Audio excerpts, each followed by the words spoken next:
Okay, we'd like everyone to be really enthusiastic and to join in. Life is, life is a series of moments. Every moment is very precious. Every moment is an opportunity. Okay. Jaya. Is it working? Yeah. Jaya Radha Madhava. Jaya Kunja Hare. Jaya Radha Madhava. Jaya Kunja Hare. Jaya Radha Madhava. Jaya Kunja Hare. Jaya Radha Madhava. Jaya Kunja Hare. Jaya Gopi Jana Vallabha. Jaya Giri Varadari. Jaya Giri Varadari. Jaya Gopi Jana Vallabha. Jaya Giri Varadari. Jaya Giri Varadari. Jaya Gopi Jana Vallabha. Jaya Giri Varadari. Jaya Giri Varadari. Jaya Gopi Jana Vallabha. Jaya Giri Varadari. Jaya Giri Varadari. Jaya Yashodanandana. Jaya Vrajajana Ranjana. Jaya Vrajajana Ranjana. Jaya Yashodanandana. Jaya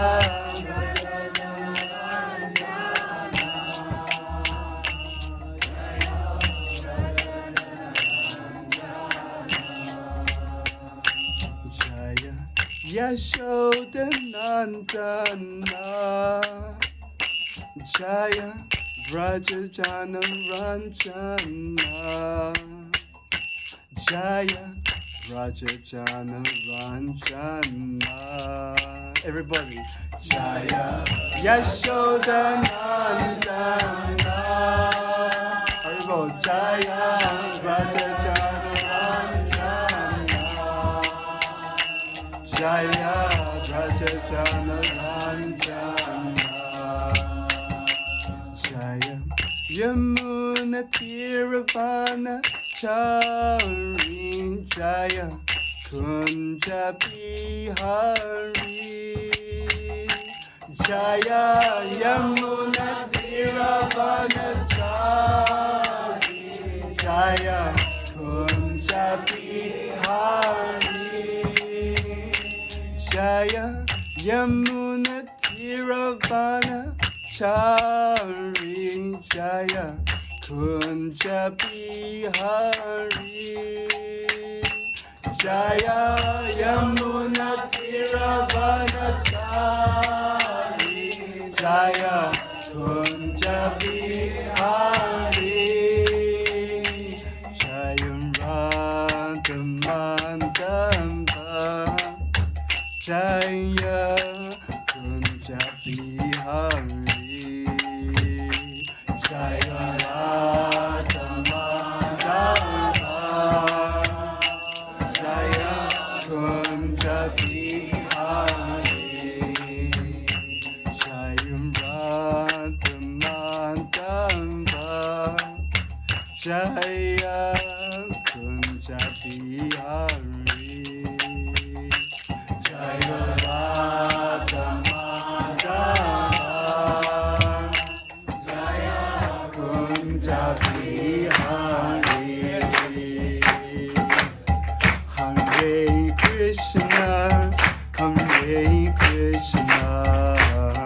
Krishna Krishna, Hare Hare, Hare Rama, Hare Rama, Rama Rama, Hare Hare.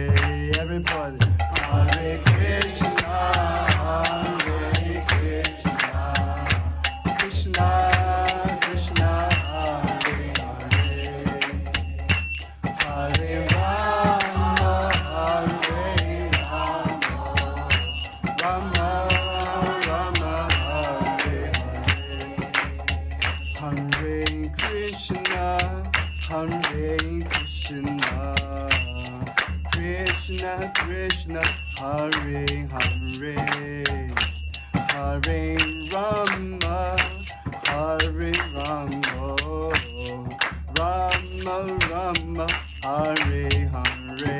Everybody, Hare Krishna, Hare Krishna, Krishna Krishna, Hare Hare, Hare Rama, Hare Rama, Rama Rama, Hare Hare, Hare Krishna, Hare Krishna, Krishna Krishna, Hare Hare, Hare Rama, Hare Rama, Rama Rama, Hare Hare.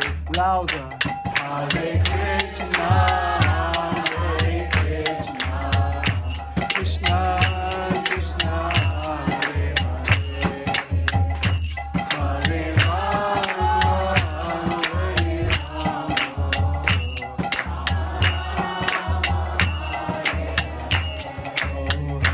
Hare Krishna, Hare Krishna, Krishna Krishna, Hare Hare, Hare Rama, Hare Rama, Rama Rama, Hare Hare. Everybody, Hare Krishna, Hare Krishna, Krishna Krishna, Hare Hare. Louder. Hare Rama, Hare Rama, Rama Rama, Hare Hare, Hare Krishna, Hare Krishna, Krishna Krishna, Hare Hare, Hare Rama, Hare Rama, Rama Rama, Hare Hare, Hare Krishna, Hare Krishna, Krishna Krishna, Hare Hare, Hare Rama, Hare Rama, oh Hare Krishna, Hare Krishna, Krishna Krishna, Hare Hare, Hare Rama, Hare Rama, Rama Rama, Hare Hare, Hare Krishna, Hare Krishna, Krishna Krishna, Hare Hare, Hare Rama, Hare Rama.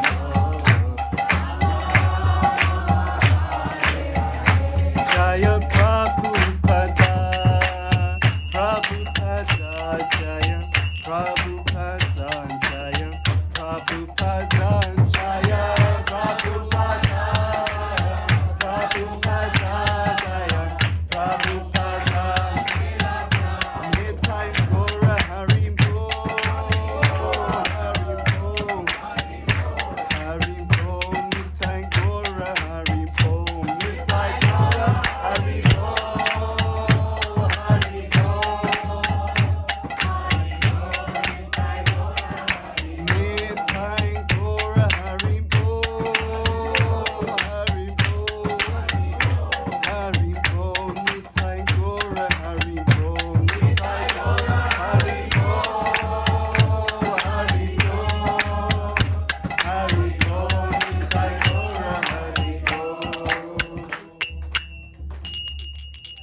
Tagore Premanandi. Haribo. Okay, so what should we talk about? So we'll say some prayers and then we'll just say a few words and then we'll see whatever questions you have, we'll open up for some questions and answers. Okay. Om Gyanatamarandasya Gyananjana Shilakaya Chakshum Militam Yena Tasmai Shri Gurave Namaha Shri Chaitanya Manobishtam Stapitam Yena Bhutale Swayam Rupa Kadamayam Dadati Swapadantikam Vandeham Shri Guru Shri Yuta Padakamalam Shri Gurun Vaishnavamscha Shri Rupam Sagrajatam Sahagana Raghunatam Vitam Twam Sajivam Sadvaitam Savadutam Purjanasaitam Krishna Chaitanya Devam Shri Radha Krishna Padan Sahagana Lalita Shri Vishakamvitamscha Hey Krishna Karuna Sindhu Dina Bandhu Jagatpate Gopesha Gopika Kanta Radha Kanta Namostate Tapta Kanchana Gaurangi Radhe Vrindavaneshwari Vrishabhanu Sutadevi Pranamami Hari Priye Vancha Kalpatarubhyascha Kripa Sindhubhyevacha Patitanam Bhavanebhyo Vaishnavebhyo Namo Namaha Shri Krishna Chaitanya Prabhu Nityananda Shri Advaita Gadadhar Shri Vasavi Gaura Bhaktivinoda Hare Krishna Krishna Krishna Hare Hare Hare Rama Rama Rama Hare Hare. So there's a story. There's a story about a man who was given a gift. And he was given the gift of this very beautiful, very, very elaborately ornamented cage. And had all these very beautiful carvings. And it was even encrusted with different precious stones, diamonds, etc. Very, very beautiful. And so this person received the gift and he really valued the gift. He really valued the gift, valued the extraordinary quality of the gift. And just like anything that you value, because he valued the gift, he paid so much attention to the gift. Every day he would clean the cage. Every day he would admire the cage. Every day he would look at the cage and how wonderfully crafted and designed the cage was. Now, when he was given the gift, he was also given some instruction. The person who gave him the gift said, this gift is very, very precious, okay, beautiful cage. But from time to time, along with looking after the cage, it's important that you feed the bird within the cage. When he was given the gift, he heard the instruction, but he was so enamored by the cage that over the course of time, he forgot that instruction. So every day he would look at the cage, admire the cage, clean the cage, so many things. One day, this man's relative came to visit, and he showed the cage. I have this beautiful cage, have a look, it's wonderful. And the relative, the young boy, was looking at the cage and he said, what's that inside the cage? The man said, what are you talking about? They said, what's that inside the cage? He said, I can see something in the cage. It seems to be something that's dying. There seems to be someone in the cage. There seems to be someone in the cage who's dying. What is that within the cage? It was only at that point that the man remembered the instruction had been given. Yes, the cage is there, but it's so important. In fact, not only is it important, it is absolutely essential that you also feed the bird within the cage. So a friend of mine shared this story with me recently.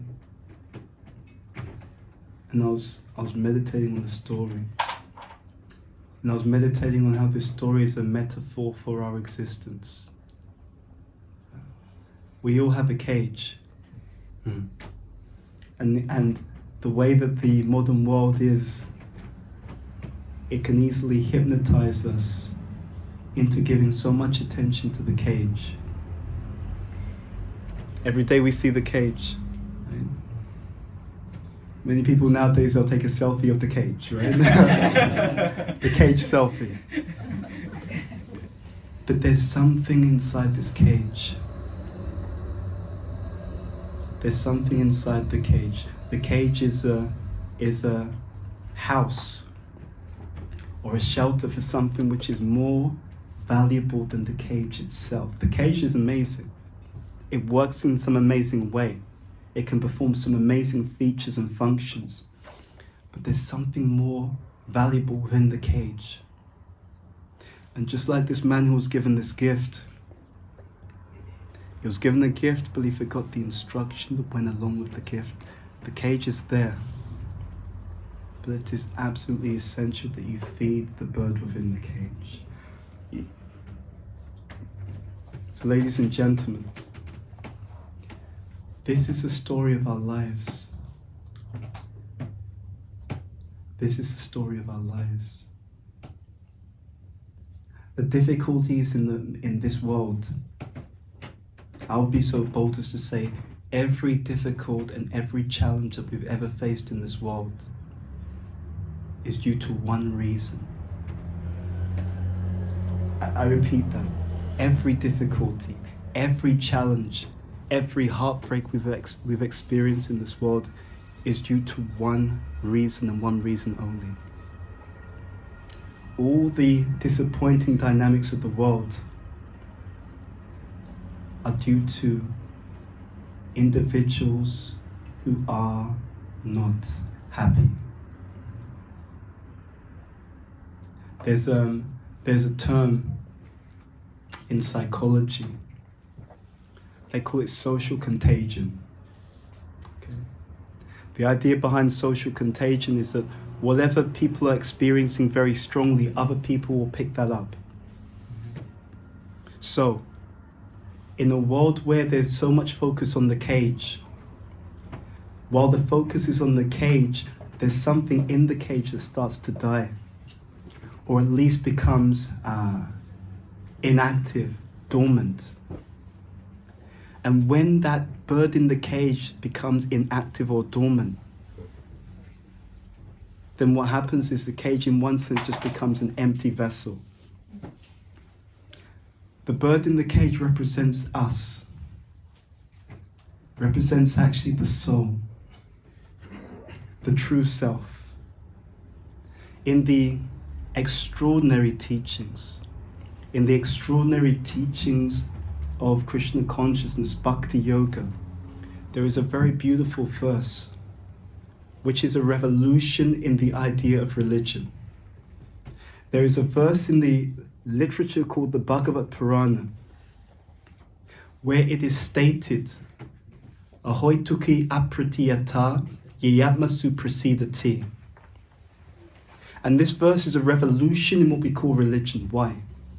Because the general consensus of religion is that you do something, and you do something so that the supreme authority, ticks off the box. Yes, they've done the right thing. They did what God said.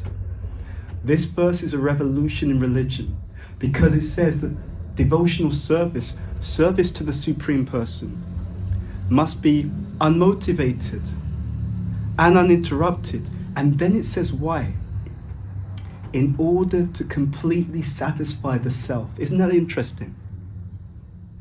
The devotional service should be unmotivated and interrupted for us to be satisfied. A revolution, what we call religion. Again, all the issues in the modern world stem from one thing.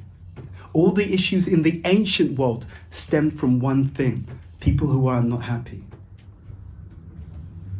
When the bird in the cage is dying, when the bird in the cage is dormant, when the bird in the cage is unfed, then that lacking, it becomes the impetus for so many other issues in the world. Whatever crisis we experience in the world at large, The crisis is because the cup is empty. Think about it. The crisis comes from the cup which is empty. We do so much to give attention to the cage, or the cup, let's say, but we don't keep the cup full. Many of us, many in the modern society, we become so hypnotized that we've actually forgotten where the real issue lies. Isn't that interesting? You can have an entire civilization searching for something in the wrong place. There's an interesting story. It was late night, and passers-by would see this man searching. Right? You know, sometimes you see someone looking for something. Late night, they would see this man searching for something. And most of the passers-by would just walk by. And then there was one very, pious man, altruistic man. He saw this person frantically searching for something. On one side of the road, there was some light nearby. He saw him searching frantically. You can tell when someone's searching, they're really worried. So you can kind of get the sense, whatever they've lost is important. Because they're searching so intensely. So this pious gentleman saw what was going on and thought, let me see if I can help. He came to the gentleman and said, you seem to be searching very frantically. Have you lost something? He said, I've lost my keys. He said, you've lost your keys. I know what it's like. I've been in that situation before. Let me see if I can help you. So, this person, the first person is already searching, and this person has joined him and let me help. So then they're both searching. And so this person who's now helping, he stopped for a moment and thought, so tell me exactly whereabouts did you lose the key? Whereabouts exactly? When did you lose it? Give me the details, so maybe you have to help me to focus my search so I can help you better. And the man said to him, he said, I lost my keys across the road over there. Help me out here. Really? And so the pastor was confused. Sorry, maybe I've heard you wrong. Tell me again. No, where did you lose your keys? He said, I lost the keys on the other side of the road over there. Okay, so you lost your keys over there, and you're searching frantically for your keys here. I don't understand. Right? He said, why aren't you searching over there? He said, because this is where the light is. You'd think that's crazy, right? We've lost our keys on one side, but we're giving all of our attention here. The man who had lost his keys, he said, the reason why I'm searching here is because this is the part that I can see. That gentleman represents the mentality of this age. Humanity has lost something. We've lost something within, and we do all of our searching without. So we laugh, but that situation is our situation. There's something that's very, very valuable, and that something valuable sits very, very deep within the core of the heart. It is said that there were some higher beings, and they were discussing amongst themselves, where could we hide the principle of true happiness? And when I say true happiness, I don't mean, you got a voucher from a particular store. You understand? Because most people, you ask, what's happiness? Happiness is if I've got more money, right? More this, more that. And then what do we find? We find that people who've got more of certain things, are they happy? No, they're not happy. There was a study that was done on this, right? So they spoke to children of millionaires. And, they're asking how, what's your experience of life and, where are your concerns? And what they found in the study is that the children of millionaires were like, I can't show my face in public. I just can't do it. And it's like, well, what's the problem? He said, mum and dad, they're only worth 3 million. Only worth 3 million. Can you believe, I can't show my face in public. My next door neighbor, he's a billionaire, right? How can I cope? Right? I just feel like I can't, there's nothing, I can't do anything about it. And again, we laugh, but you see, that's what goes on. It's all relative, isn't it? Right?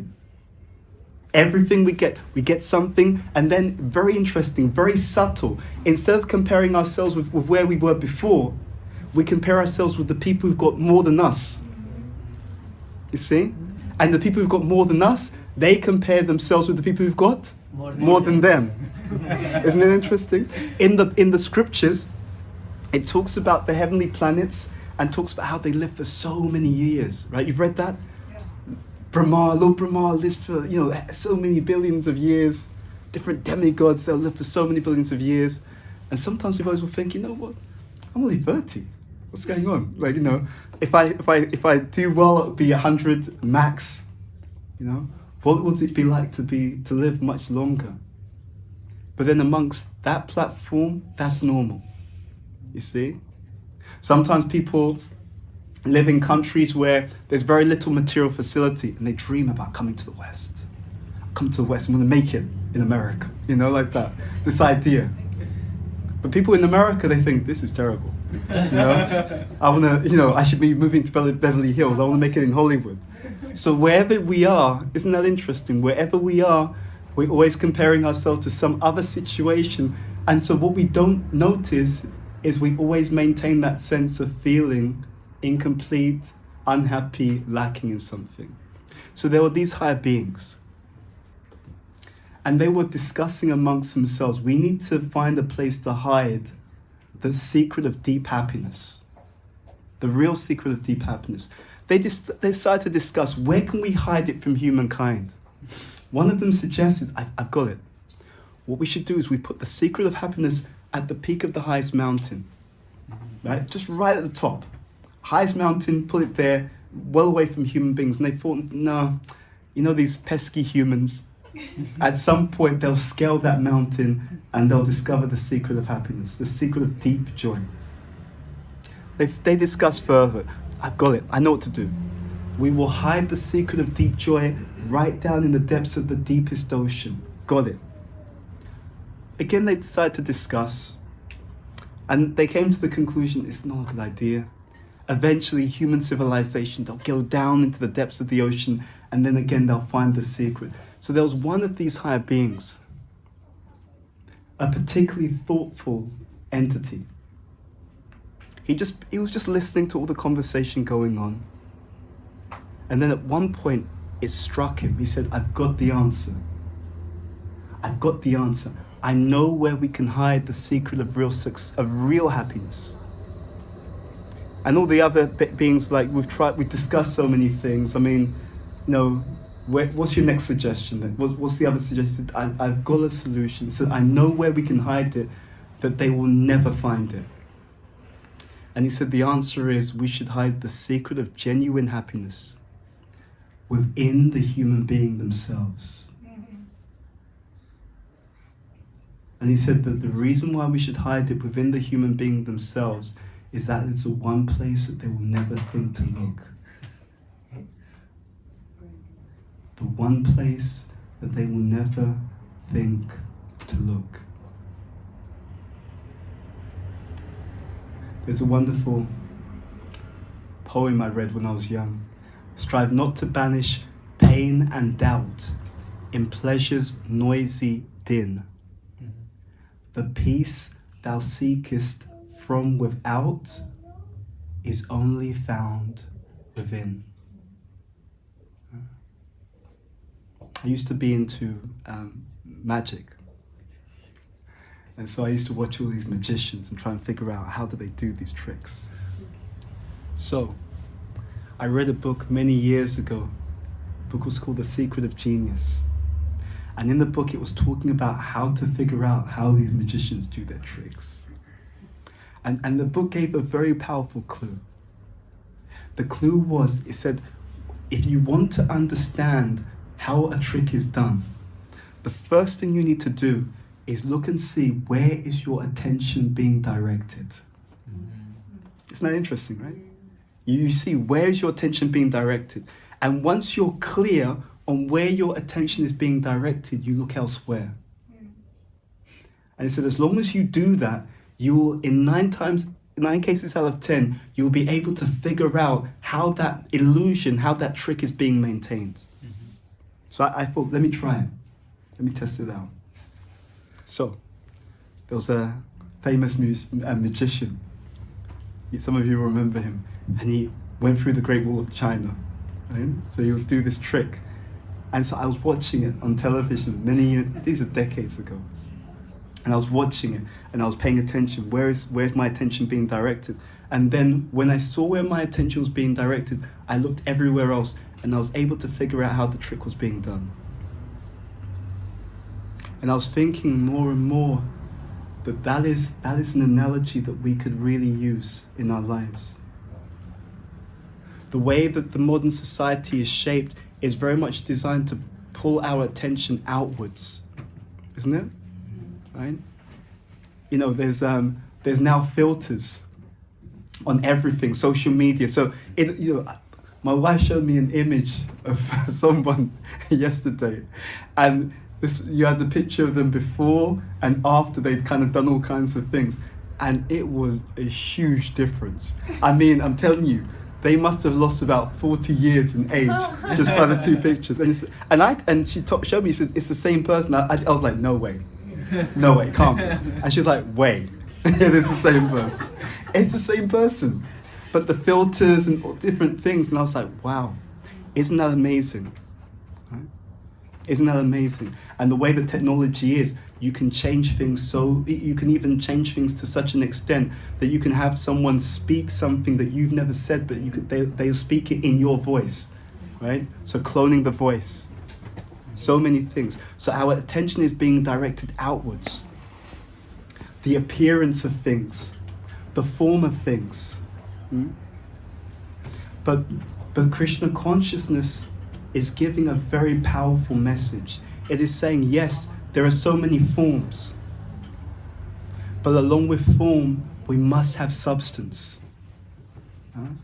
There's the cage, but along with the cage, we must feed the bird within the cage.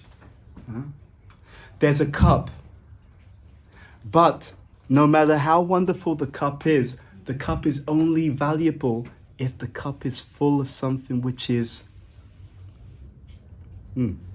nourishing. So in modern society, we have so much form, but there is a need to give substance to the form. And this, ladies and gentlemen, honestly, whether we accept it fully, partially, however we think about the truth, there is something within us that resonates when it hears something which is true. There is something deep within us that resonates when it hears the truth, because we are built for the truth. We are Sat Chit Ananda. That means eternal, full of knowledge and full of bliss. So therefore, our whole life, consciously or unconsciously, is all an orientation for finding or experiencing that which we already truly are. So this is the Krishna consciousness proposition. The Krishna consciousness proposition is not about giving something. It's not about adding something. There's a saying that actually perfection is not when there is no more to add. Perfection is when there is nothing else left to take away. They discuss with famous sculptors, famous artists, how do you create your great sculptures and your great art? One artist said, I don't focus on creating anything. I just have a vision and then I remove everything that is not that vision. Isn't that beautiful? In a world where we're expected to become more, right? You have to do something, get your six-pack now, whatever it is.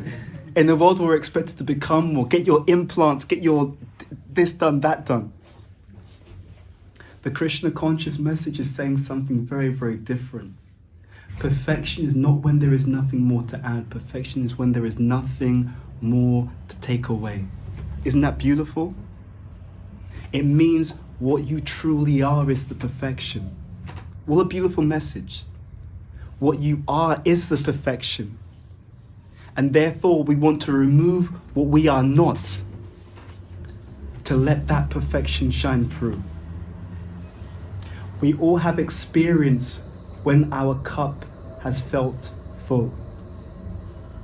It's a very deep thing to remember. We all have that experience when our cup is full. When your cup is full, someone is rude, maybe negative, and the mentality behind how you take it is completely different. It's okay. Maybe they've had a bad day, right? Someone disappoints you in some, it's okay. Maybe they're busy, maybe they're stressed out. Huh? The same action towards you, but your cup is full. You have what you need already. And because you have what you need already, these other things, my wife has this, waterproof jacket. So when it's raining and you have a waterproof jacket, when the water hits the jacket, what does it do? It just runs off, right? It runs off. It doesn't stay on, it just runs off. You see, that's the point. So our Krishna consciousness teaching is really a return to self. Is really a return to who we truly are and the bliss that we truly have. The founder of the International Society for Krishna Consciousness, his name is Srila Prabhupada. When he came to the West and he was speaking, he was in London, and they asked him in London, why have you come? Right? Why have you come? Prabhupada said to them, he said, you British, when you came to India, you stole everything. He told them that. He said, you came, you took everything. He said, but you left the most valuable thing behind. So now I've come to London to give you that thing which you didn't pay for. Isn't that interesting? I've come chasing you to give you the thing that you left behind, the most precious gift that you left behind. It's a very, very deep thing. We are on a mission to make everyone happy. How many people in the world can say that that's their actual mission? We are on a mission to make sure that everyone's cup is full. It is so amazing. If we take a moment to think about the modern dynamics, what happens in the life of most people is we try to spend so much time and energy to control and change everything around us. The beauty of Krishna consciousness, the essential teaching of Krishna consciousness, is all that time and energy which we're using to try and make other people change. And of course, does it work, by the way? No. It doesn't work. But all the time and energy that we're using to try and change everyone else, if we used a fraction of that energy to work on ourselves, to change ourselves, we wouldn't be disturbed by what other people do. Isn't that incredible? Isn't that incredible? The same energy, the same time, the same determination. Often, the way that the modern society is shaped, we're often using the energy in the wrong way. Think about it. I'm sure we can relate to that, doesn't it? Isn't it? We can relate to. We can relate to how many times we tried to make this person do this, make this person do that, force this person to do that, force this person to do that. And if we use that same energy to transform ourselves, to be Krishna conscious, to fill our own cup, then the world could do what the world would do, and we would be joyful all the same. It's incredible. And therefore we call this tendency to have our attention directed in the wrong way. We call this Maya. That which is not. We're looking for happiness. Okay. Are you going to look here? Or are you going to look where the happiness is actually existing? So it's a very, very simple truth. The thing I love about wisdom is that real truth is actually very simple. If you look at all different traditions, if to the extent that they are giving genuine knowledge, the essence is always very, very simple. And at the same time, it's very, very profound. So all that we're doing ultimately is reminding ourselves of what we know deep down at the level of the soul. Yes, we may have to take care of job, family, so many things, completely, no problem. But we should never forget this one truth, this open, essential truth. And that is that the real happiness, the real joy, the real fulfillment is an internal affair. The real fulfillment is an internal affair. Please do not allow the material world to hypnotize you. Because otherwise what happens is we search more and more desperately outside for the real essence that is existing inside. It gets to such an intense level that nowadays, if you're happy, people will think there's something wrong with you. Isn't it? Like, everyone's trying to be happy, and you're actually happy. What's wrong with you? You know, stop smiling. You know, like that. You know, people can be offended by your joy, and that's a really unfortunate. It's a really unfortunate situation. But you know what's even more amazing is that whatever is in your cup is what's spilling over. It is natural for the living entity to want to be compassionate. It is natural for us to want to touch the hearts of other people. It is natural for us to want to elevate, uplift, and nourish other people. But we can give that which we have. That's how it works. We can give that which we ourselves possess. So this class is a call. It's a call back to an ancient and an old truth that you know deep in your heart. It's a reminder. It's a whisper coming from the soul within the heart. Don't forget to feed me. Don't forget to feed me. And if a soul is hungry, then we can call Krishna consciousness the feast. Okay, just like here we have a Sunday feast. Some of you will be thinking, when's the feast? But we have a feast. In our temples, we have a feast. The soul is saying, don't forget to feed me. Ahoy tukya pratiyata yayatma suprasidati. This devotional service should be unmotivated and uninterrupted. This revolution in religion, unmotivated and uninterrupted, to completely satisfy you. Think about that as a proposition. The Supreme Personality of God is so kind and so compassionate. He wants you to be satisfied. He is already satisfied. But your dissatisfaction is his dissatisfaction. The most important thing to know about the Supreme Personality of God is that he loves you. It's a profound point.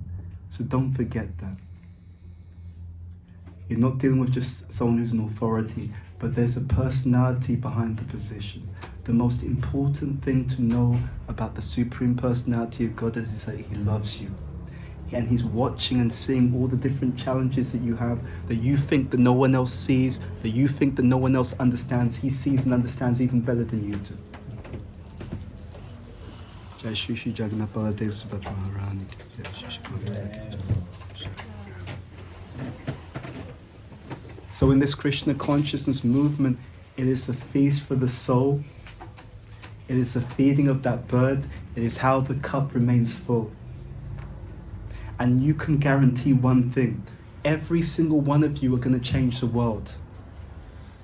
You're going to change the world because you're changing and transforming yourself. Whatever is in your cup spills over. You understand? Whatever is in your cup, that is what spills over.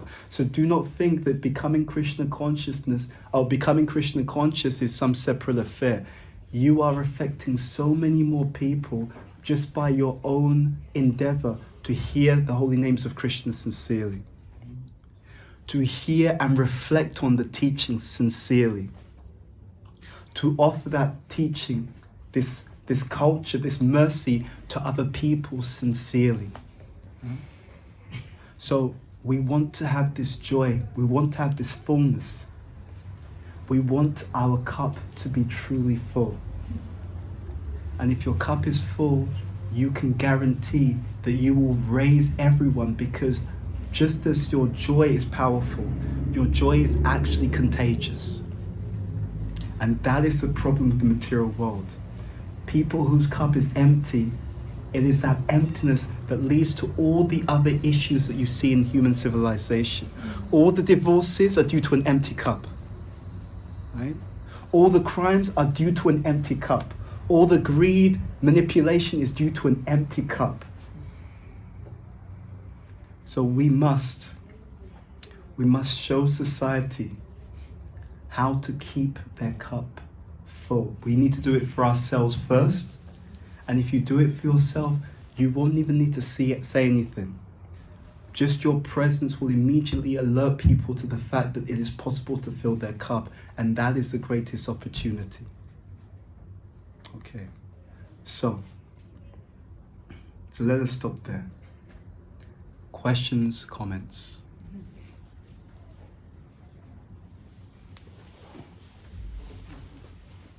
Does anyone have any questions, any comments? Yes.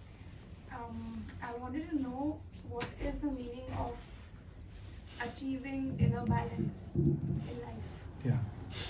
Yeah. In essence, see, balance is actually dynamic. For there to be lasting balance, because mataspasta sukunteya shitoshna sukha dukkha. The coming and going of happiness and distress are like winter and summer seasons. Things come, things go. Right? Pandemics come, pandemics go. Hopefully they'll come again, right? But we never know. But what we can do is we can be centered within the self. So let's look at that. The mind. Is the mind always the same, or does the mind change? It changes, right? Yeah. Flickering, right? Yeah. Chanchalahi mana Krishna. Krishna is actually speaking to Arjuna. Arjuna says the mind is flickering and very difficult to control. It goes up and down. Do the bodies change? Physical bodies, yes or no? Yes. Yeah. Absolutely. So we know that that's not a place of stability. So if the mind changes, if it's flickering, if we know that the body is changing, then real stability would have to be on the spiritual platform. Mm-hmm. So inner balance means to be centered at all times. If I want to be centered at all times, I must be standing on the foundation of the spiritual. Because that's what is stable no matter what happens in the world and no matter what happens in the mind. Yeah? So real inner balance, genuine inner balance, is actually spiritual. Yeah? And to achieve that inner balance is really to engage in spiritual practices.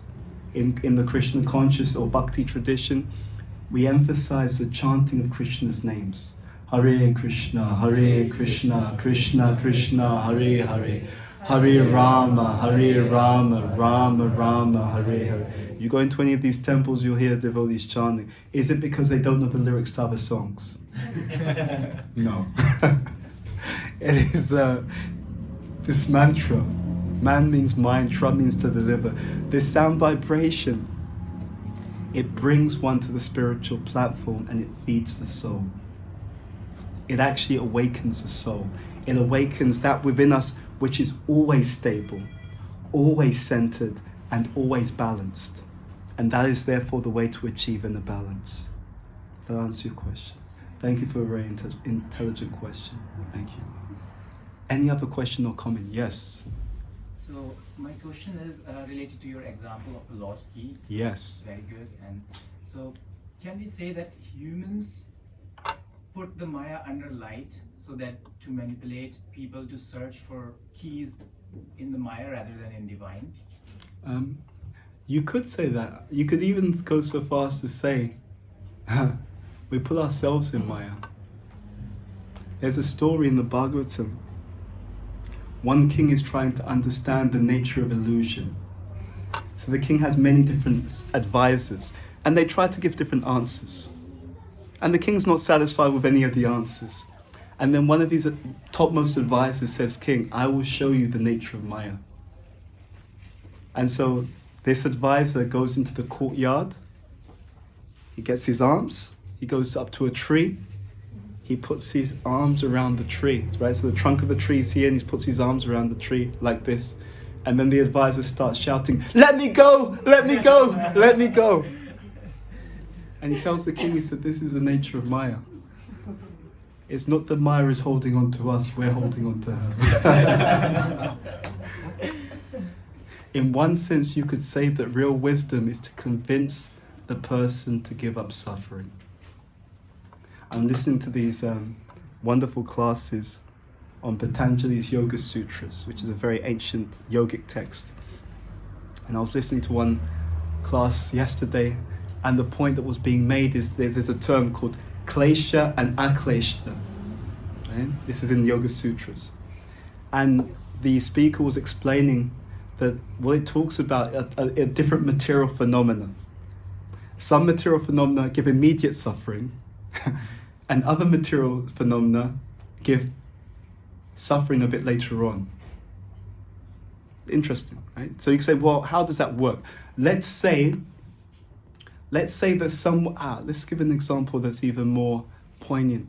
Sometimes you have Hollywood stars, you know, and they start their career and then they have their big break, right? You know what I'm saying? They have their major film and then suddenly they become famous and then everyone knows them.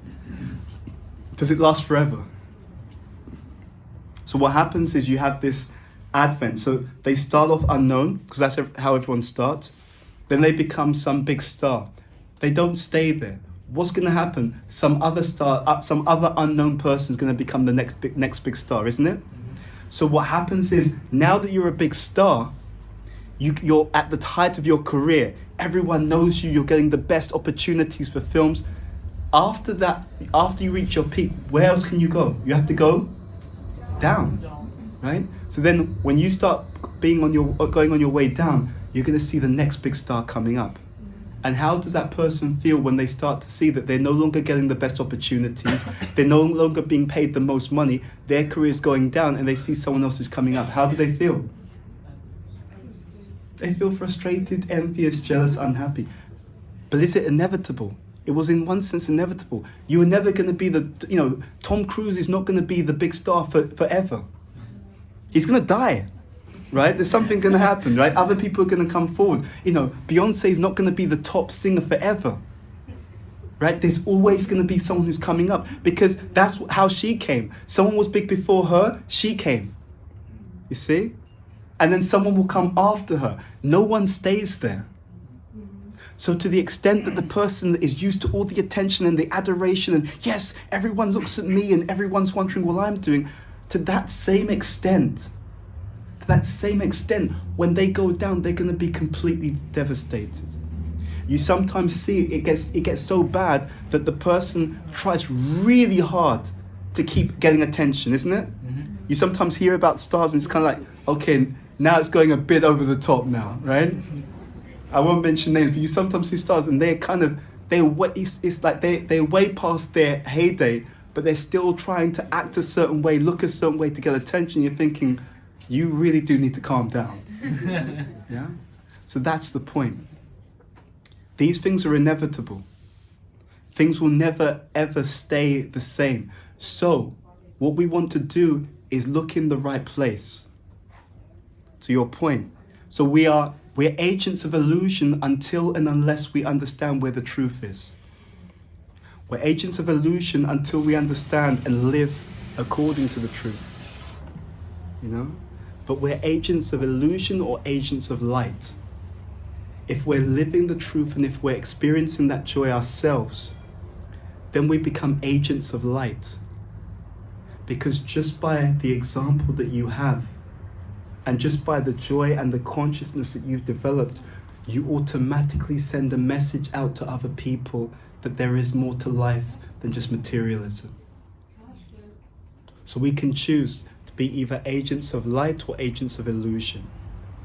Does that answer your question? For your question. Any other questions or comments? Yes. Thank you, Prabhu. So my question would be at this point, Prabhu, as you mentioned in the beginning of the lecture, that we are taking care or focusing so much on the case, but we are not focusing on the inner self. Yes. So how we can be constantly reminding us that we are not this body, we are not this man, we are the soul, and how can we be stable there for like not 5 minutes or 10 minutes, like 24/7 and 365 days in a year, like that. So you're not asking for much. Okay. Let me just meditate a moment.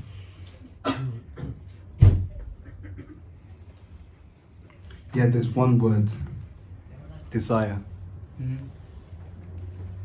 There was a pastime with Srila Prabhupada. He was moving forward to some other appointment. One devotee ran out after him, and Prabhupada was just about to go. And they said, Prabhupada, how do I become Krishna conscious? He looked at them and said one word, desire. It's a big thing. We actually, where we are in our lives is where ultimately our desires have taken us. It's real. And I don't mean that in a negative way. It's a very, very empowering understanding. We are where we are in our lives due to the quality of our desires. You see? So what does spiritual knowledge do? It allows us to upgrade the quality of our desires. Many people desire happiness, but what happens is they don't have the proper understanding of where the happiness is, just like the person who's looking in the wrong place. And therefore they work very, very hard. There you go. It's an emergency. They work very hard in the wrong areas. Very interesting, isn't it? Very dangerous. I put a lot of effort in the wrong way, in the wrong area. And it's very easy when I do that consistently and I start to think, it's not working. I'm working so hard, I'm doing my best. Okay, but where are you putting the effort? It's not the effort sometimes. It's where am I putting the effort? Where is the effort? So, in order to do this, it's desire. We have to feed the desire. There's, I think in one ancient culture, they have this tradition of and there's a story about the two dogs. It is said that in every single one of us there is a good dog and a bad dog fighting for supremacy. Has anyone ever experienced that within themselves? Yeah. You're running late for somewhere, and you're trying to get down the stairs, and there's some people walking in front of you, and they're very slow. Very slow. Yeah. So it's not just me, right? Okay, good. I feel better now already, right? They're very slow, and then your mind says, push him.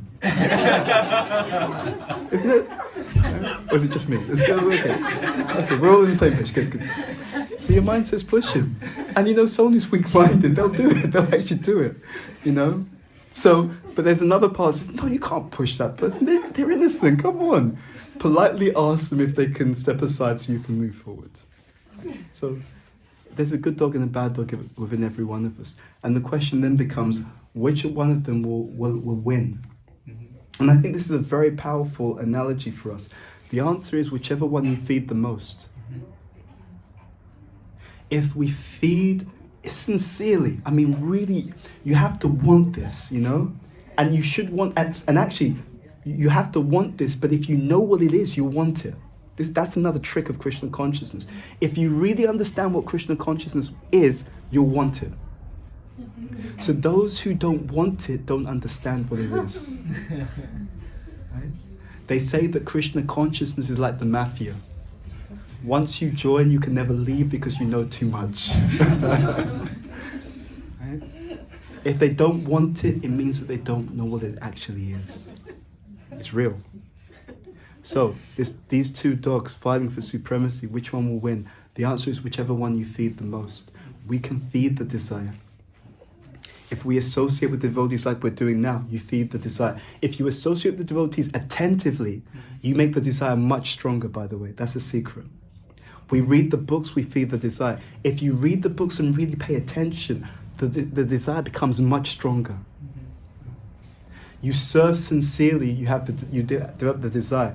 You serve very sincerely, ahoitukia pratiyata, without ulterior motive, your desire becomes even stronger.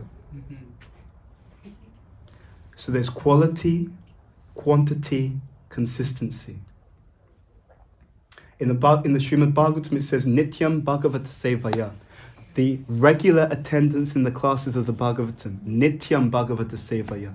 It's not attendance to classes, it's the regular attendance. And there's a reason for that. You see, if you do something sporadically, you do it once and then you don't do it for a while, the effect kind of just dissipates. But you keep doing something again and again, then it becomes a habit, isn't it? Yes. Right? You don't develop a habit from something that you do once a year. That's not how you develop a habit. You do it every day, then you really develop a habit, it becomes strong. Or to use another example, some of my friends are in finance. You save every now and then. You have something. You save regularly. Then you save something, but it's in some kind of saving account, it gets interest. You save more, then you get the benefit of what you saved before, plus what plus what you gained in interest, plus a new amount that you saved, and now there's interest on a larger amount. So then it's interest on the interest, right? You keep saving like that. You get interest on the interest on the interest, right? And try saying that in German, right? So the point is that it builds on itself.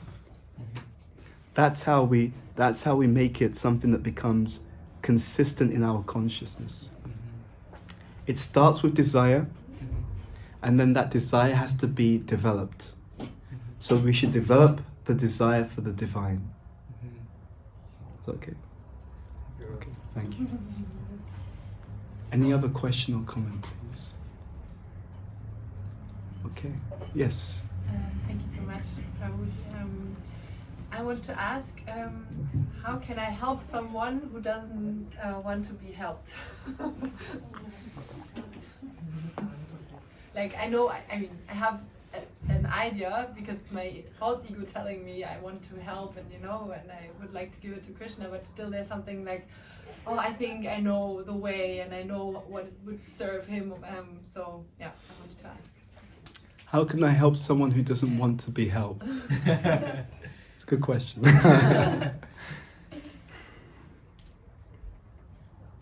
Everyone wants to be helped. The difference is that some people know they want to be helped and some people don't know that they want to be helped. The entire world is full of stories of people who were given something that they didn't know that they needed. And only when they become a bit more mature, then they go back and they thank the person. Prabhupada tells a story of a couple who spoiled their children. They allowed their children, it was the son. They allowed the son to do whatever he wanted. And because they were too lax, they didn't give him healthy boundaries. Then he became a criminal. And because he became a criminal, he engaged in criminal activities, he eventually got caught and he was about to be sent to prison. So he was before the court. They sentenced him. His parents were there while he was going through the court case. Before he was taken to prison, he called over to his mother, and she thought, he wants to give me one last hug before he's taken away. So she came over to him thinking he was going to embrace her. He leaned over to his mother and he bit her ear. And then he said to her, this is what you get for allowing me to do whatever I wanted. Interesting. Everyone wants to be helped. If the soul receives Krishna consciousness, it will immediately know this is what I'm looking for.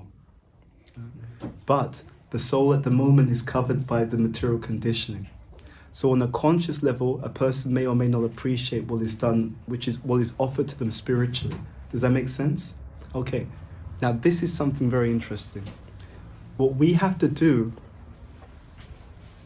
is to practice spiritual humility. And this is a very sophisticated thing. In the material world, being humble means that often people think in the material world being humble means that you become a doormat. People can do whatever they like, say whatever they like, treat you however they like. But spiritual humility, and we'll talk about this a bit tomorrow, spiritual humility is different. Spiritual humility means whatever is ultimately best for the well-being of all concerned. And therefore, for spiritual humility, the great irony is that in order to be spiritually humble, one has to be confident. One has to have confidence in Krishna, that this is what Krishna says everyone needs. So when I'm speaking to this person and the person says, I don't need it, he's wrong. Because Krishna says you need it, you say you don't need it. Who am I going to believe? Yeah? So, now at the same time, Krishna doesn't impose upon people. So it's both humility, that we accept that there is a higher truth. Someone may or may not know. We live in a world where everyone has an opinion, right? But is everyone an expert? Right, we know this. If your child is ill and you go to the hospital and then someone says, well, I've never done this before, but in my opinion, we could try this out on your kid. Who's going to go for that? No one. You think this is crazy. I want someone who knows what they're talking about. So anyone can have an opinion, but we want to know what's true. So when a person doesn't accept something, we want to know, first of all, this is what Krishna says, and he's the one who created everyone. So if he says that this is best for everyone, it's true. That's the first point. Now, at the same time, Krishna doesn't impose himself upon other people. So we want to lovingly make the offering. We can't force it on anyone because everyone has their free will. Krishna recognizes the free will. Krishna respects the free will. So if it's good enough for Krishna, it's good enough for us. Yeah. So the way to help someone who doesn't know that they want to be helped is to make the help as attractive as you can for them. There's a secret in our teachings. You can look at the statements of the scripture, and if you meditate on them, they will give you what is the anuman, the implied meaning, the inference of that statement. There's a verse where it says that for one who has implicit faith in Guru and Krishna, all the imports of the scriptures are revealed. So, in Kali Yuga, what does it say? It says Kali Yuga is the age of quarrel and hypocrisy. So, my spiritual master broke down the first part. He said, if it's the age of quarrel, what does that imply? It implies that any marriage, any family, any community, any project, any organization which is successful is one where they've learned to deal with conflict in a healthy way. Do you see the logic? If I know that there's going to be quarrel, then what I do is I tell my team, I know because we're in Kali Yuga, we're going to end up disagreeing sometimes. So before that happens, let's discuss and figure out what should happen, what would be a fair way for us to deal with disagreements. Because I know it's going to come, isn't it? Because how do I know it's going to come? It's because the scripture says that Kali Yuga is the age of quarrel and hypocrisy. So I know there's going to be disagreements, there's going to be quarrel. So let's get together before there's any quarrel and say, because this is inevitable, let's figure out how we should deal with this when it happens inevitably in a healthy way. So therefore you're able to overcome that challenge. Now the second part is very important and it relates to what you're saying. It's quarrel and hypocrisy. So I meditated on that. Hypocrisy. What does that mean? Hypocrisy is when something appears one way when something else is really going on. That means packaging. Kali Yuga is the age of marketing. Right? You can have the most terrible product. It's terrible. Doesn't work, doesn't function, costs too much. But if it's well packaged, will people buy it? Yes. You better believe it. Okay? And then you can have the opposite. You can have something which is incredibly valuable, like Krishna consciousness. And if it's not packaged well, what do you think is going to happen? Everyone will say, no, thank you. Okay? That's what's going to happen. So what we're trying to do is make sure that we present the deep substance of what we have, but we try to present it in such a way that people will be able to see its significance, its relevance, and their value. And if all else fails, we can always pray for the person. Because where we may not be able to succeed, Krishna will always be successful. Is that awesome? Yeah. Thank you so much. Thank you. Hare Krishna. Okay. Do we have any last questions, comments? Yes. Is it time to take more? Is there time? One more? Okay. Yes. Hare Krishna, Prabhu. in the war field, it was just notified that Vaswathama mara gaya. Vaswathama is dead, but it was elephant. At that time, the Krishna has made the horn that this elephant, this is the elephant. It is not the son of Dronacharya. But because of the without weapons of Dronacharya, Krishna has taken the life of Dronacharya. So it was not justified. What message the Krishna has given to us in this field? Very good question. So this is, my wife knows a lot more about these pastimes. She studied the Mahabharata. So without going into all the details, what I'll say is this. So there was a bit of trickery. Okay, and some people feel that that was unfair or unethical or immoral, etc. Why was this done? You know, some people even feel it was cheating. That is misguiding.